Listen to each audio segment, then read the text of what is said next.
Welcome back, everyone. Today I want to take a look at removing our old drum brake system here in the front.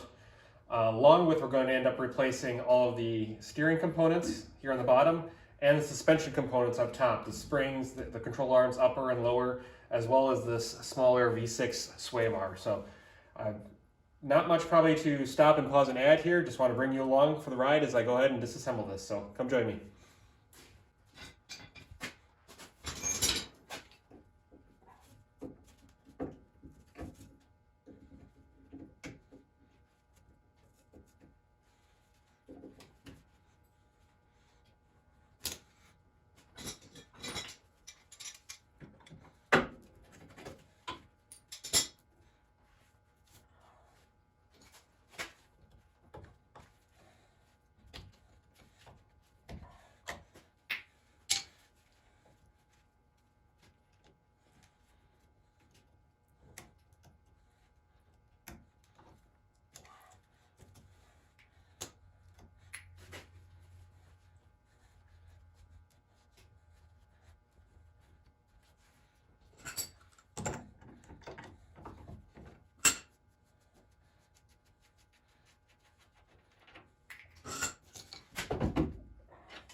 I'm going to pause a minute here while we're taking this apart because we haven't walked through or really talked too much about drum brakes yet. And just in case you're looking at a vehicle or you're working on something that might have these, just want to walk through some of the components and some of the ideas behind this system here.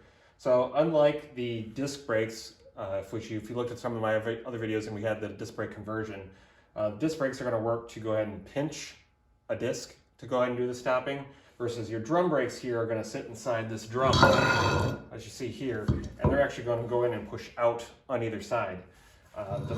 The way this works here, so this cylinder up here is where that pushing motion is going to happen. So as you push on the brake pedal, there's two pistons here that are going to go out and push on either side of these brake shoes. You're actually going to get most of your wear contact here, and here is where most of your pressure is going to come because the wheel's typically spinning forward. So it's going to take this and try to pull it around with it. And you're going to kind of get a twisting motion, which will also help jab or push this brake pad back towards the drum here as well. The other components you'll see here, so this being in the front, typically the wheel bearings are part of the disc brake here, and you can see the rear wheel bearing here. And earlier I pulled out the front wheel bearing. If you get some squeaking, get some rattling, get some noises up front, typically it's these wheel bearings that'll wear out, so you need to replace those. These will get brand new because we're going to be doing a disc brake conversion here in the front, so all this stuff will be replaced. So just to stop there, a little information and we'll keep going.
All right, everyone, there you have it. I got our spindle out of here. This is the one piece we're going to reuse from all the different pieces here. So we're going to go ahead, take this off, brush it really clean, wire brush, a bunch of brake clean, everything else we can kind of use to clean this up and get this ready to go back on with the new parts. So I'll go ahead and finish the rest here, taking out the spring, the control arms, and we'll call that a day.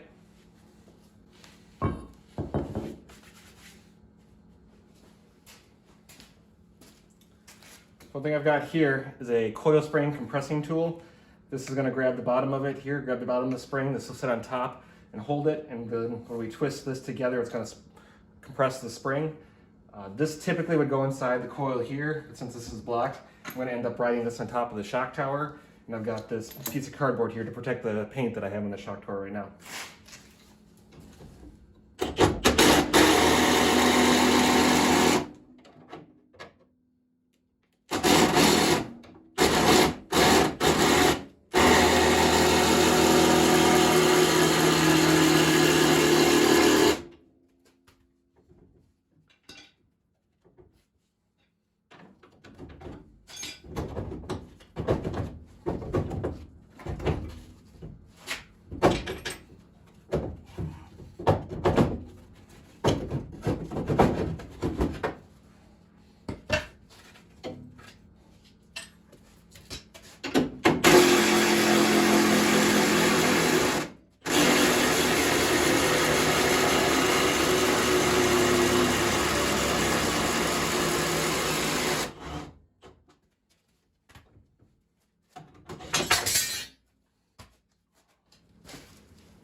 All right, everyone, so that takes care of getting everything disassembled out of here. We're gonna go ahead and we're gonna clean up, like I talked about the spindle, we're gonna clean up the inside of here, throw a coat of paint, just to make this kind of look a little bit nicer on the inside here.